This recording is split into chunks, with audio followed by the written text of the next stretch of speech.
You pick it up before you even decide to. No notification, no sound. Your hand just moves. It has done this 1,000 times before. But the real reason is far stranger than boredom or habit. Your brain isn't checking for messages. It's checking for something older, something that kept your ancestors alive long before screens existed. What if the device in your hand isn't the addiction at all? What if it's just the trigger for a system built 200,000 years ago? Picture your ancestors on the savannah. Every rustle in the grass could mean nothing, or it could mean a predator was close. So their brains built a system that rewarded checking, not finding, checking. In the 1950s, a psychologist named B.F. Skinner ran experiments with pigeons and levers.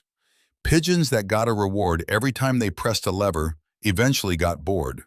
But pigeons that got a reward only sometimes, unpredictably, pressed the lever constantly. He called this variable ratio reinforcement. In plain terms, the brain isn't hooked by certainty, it's hooked by maybe. Your ancestors lived inside a maybe. Maybe that rustle is a lion. Maybe there's fruit past the next ridge. Or maybe there's nothing. They couldn't know until they checked. And the checking itself became wired into the brain's reward system. Here's the part most people get backward. You might think your brain rewards you when you find something good. But a neuroscientist named Kent Berridge found that dopamine doesn't spike when the reward arrives. It spikes in anticipation before you know what you'll find. That's the moment your phone recreates over and over. Not the message, the wondering. Think about the last time you unlocked your phone for no reason. Nothing was waiting. Still, you opened an app. Still, you scrolled a few seconds before locking it again. Why? Because your brain wasn't looking for information. It was looking for the feeling of maybe. Your ancestors couldn't scroll, but they could scan. A tree line, a ridge. Scanning cost almost nothing, and it sometimes saved their lives. So evolution built a brain that finds scanning rewarding in itself, separate from whatever it finds. Stretch that instinct across 200,000 years and drop it into your pocket. Every app is a landscape to scan. Every feed is grass that might be hiding something. Your brain doesn't know the difference between an ancient threat and a notification. It just knows uncertainty, and it wants to resolve it. Why do people check apps that make them feel worse? If checking were only about pleasure, this wouldn't make sense. But if checking is about resolving uncertainty, it makes perfect sense. The relief isn't in the content. The relief is in finally knowing.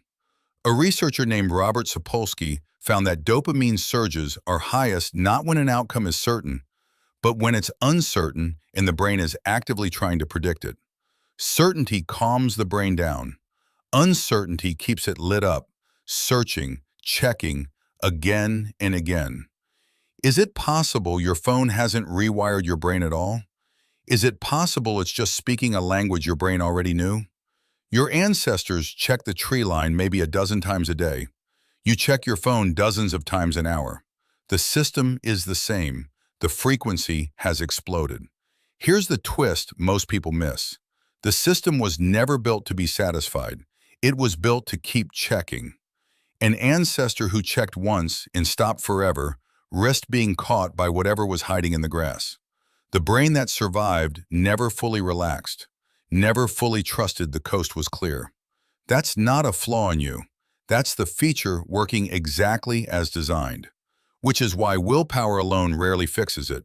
You're not fighting laziness. You're fighting an instinct that helped your species survive for 200,000 years. Deleting an app rarely solves this for long. The urge doesn't come from the app. It comes from the ancient scanning system underneath it. And that system simply redirects toward the next source of uncertainty. You can remove the tree line, but the instinct to scan one doesn't disappear with it. So what do you do with a survival instinct that no longer has a savanna to serve? You can't delete it, but you can change what it's checking. A walk outside, where the uncertainty is real again, gives the instinct somewhere real to point instead of an algorithm deciding what appears next. Tonight, when you put your phone down and pick it back up 10 minutes later for no reason at all, remember what you're actually doing. You're not checking a screen. You're standing at the edge of an ancient tree line, scanning the grass the same way your ancestors did every single day of their lives, just to make sure nothing was creeping toward you in the dark.